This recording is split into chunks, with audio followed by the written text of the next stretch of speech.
સૌરાષ્ટ્રમાં મેઘ પ્રકોપ યથાવત. સતત વરસાદને કારણે દેવભૂમિ દ્વારકા જિલ્લાનું રાવલ ગામ સંપર્ક વિહોણું. પોરબંદર માધવપુર ગેટનો સોમનાથ કોસ્ટલ હાઈવે પાણીમાં ગરકાવ.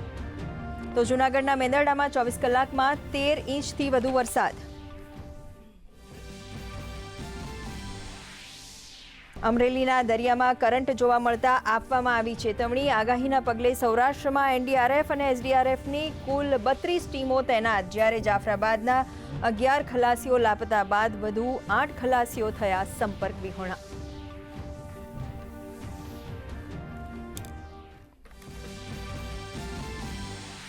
રાજ્યમાં હજી 48 કલાક ભારેથી અતિભારે વરસાદની હવામાન વિભાગની આગાહી. આજે કચ્છ, સાબરકાંઠા, અરવલ્લી, મહીસાગરમાં ઓરેન્જ એલર્ટ. રાજ્યમાં 70 dam high alert, 35 dam alert અને 16 ડેમ વોર્નિંગ એલર્ટ પર.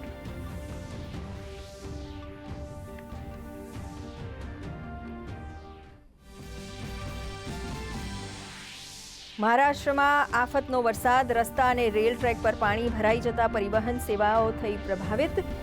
વિદ્યાર્થીઓની સુરક્ષાને ધ્યાને રાખીને વિવિધ વિસ્તારોમાં શાળા અને કોલેજોમાં બંધનું એલાન.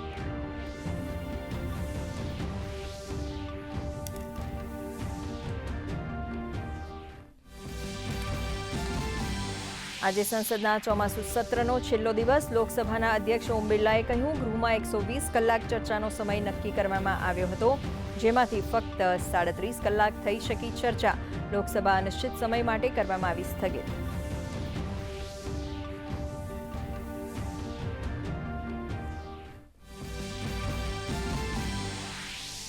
બીજી તરફ રાજ્યસભામાં અમિત શાહે જેપીસીને મોકલવા માટે 3 બિલ મૂક્યા. તો ઓનલાઈન ગેમિંગ બિલને રાજ્યસભા દ્વારા પણ પસાર કરવામાં આવ્યું.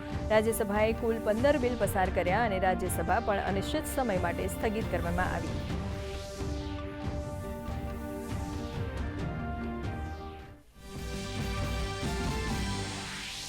ઇન્ડી ગઠબંધન તરફથી ઉપરાષ્ટ્રપતિ પદના ઉમેદવાર બી સુદર્શન રેડ્ડીએ ભર્યું ઉમેદવારી પત્રક.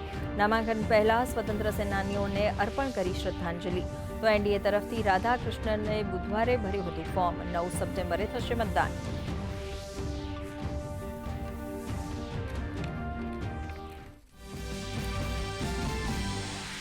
ઇસરોના વડાએ ગગનયાન મિશન અંગે આપી માહિતી. કહ્યું, મિશનનું 80% કામ પૂર્ણ, જ્યારે મિશનનું 20% કામ આવતા વર્ષે માર્ચ સુધીમાં થશે પૂર્ણ.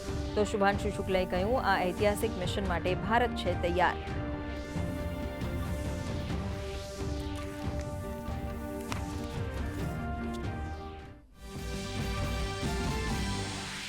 વિદેશ મંત્રી એસ જયશંકર અને રશિયન વિદેશ મંત્રી લાવ્રોવની થઈ મુલાકાત. ભારત રશિયાએ ભાગીદારી મજબૂત કરવા પર ભાર મૂક્યો. બંને મંત્રીઓ વચ્ચે વ્યૂહાત્મક ભાગીદારી પર થઈ ચર્ચા.